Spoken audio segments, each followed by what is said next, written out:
Hello, lean people. This is Cedro Toro back again with another lean topic for today. Today we're going to talk about daily huddles and huddle boards. So what is a huddle board and how do you use it?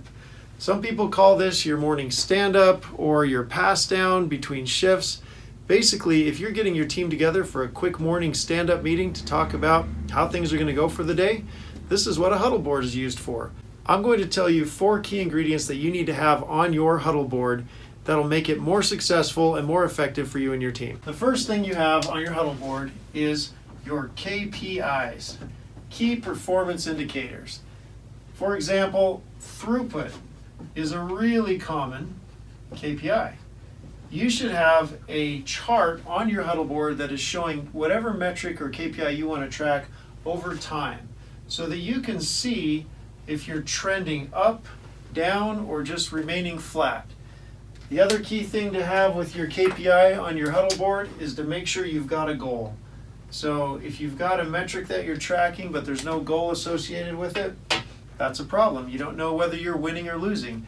You got to know if you're winning or losing. The second thing you want to have on your huddle board is the root cause.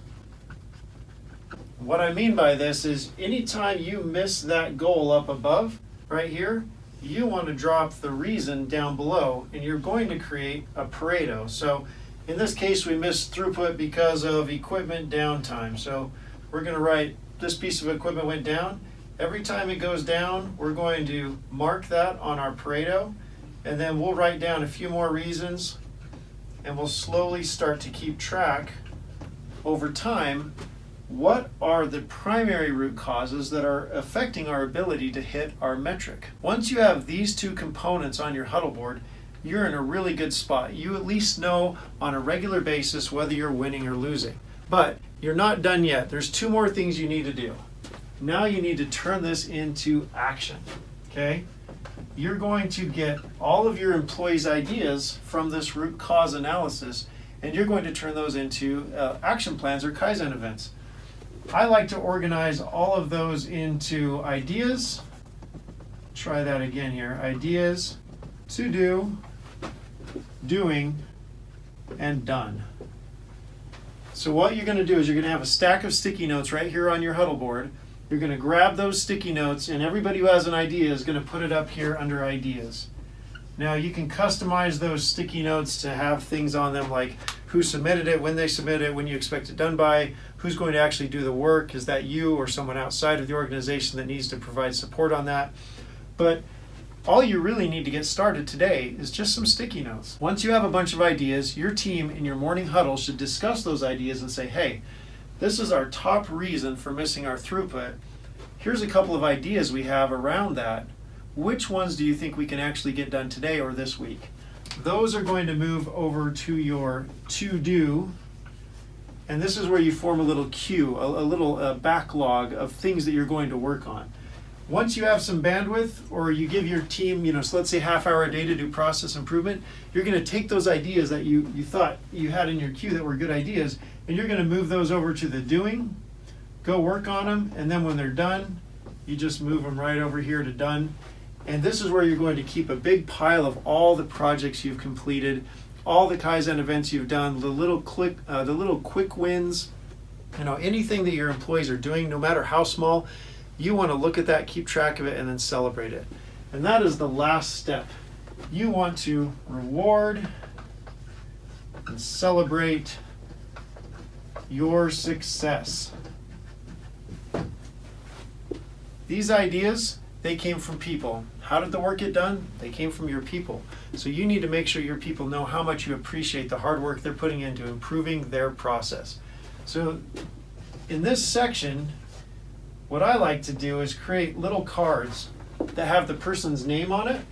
So let's just say this person, Sarah, she did a fantastic job. She worked on a lot of ideas this week. She's been really driving this metric that we're focused on. We're going to make sure to put Sarah's name up there. And if you make a card with Sarah's picture and you have it laminated, you can put it up there, and then underneath the person's name, you can write a little note just in dry erase marker on a laminated sheet of what they did that you're recognizing them for. And you can put these up there every day for your meetings. There's Sarah, there's Tom. You put all your people up there, let their teammates see that they're doing a great job, right?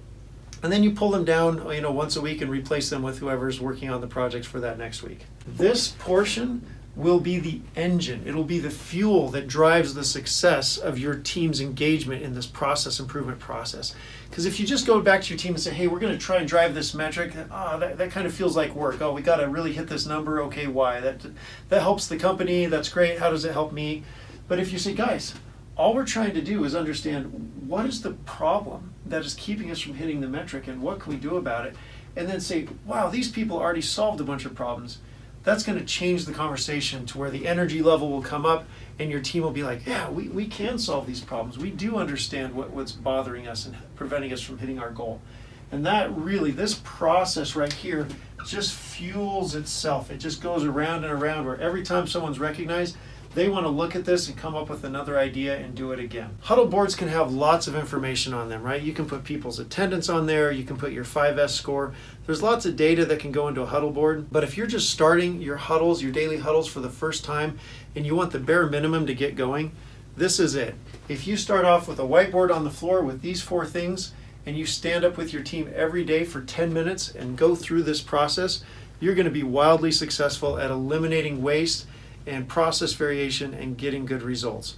And then as you mature, you may add other things to the board, but remember, this is the key. This is the bare essential of a daily huddle. This is Cedro Toro. Remember, we're here to help. Anytime you have a question, just send us an email or give us a call on the phone.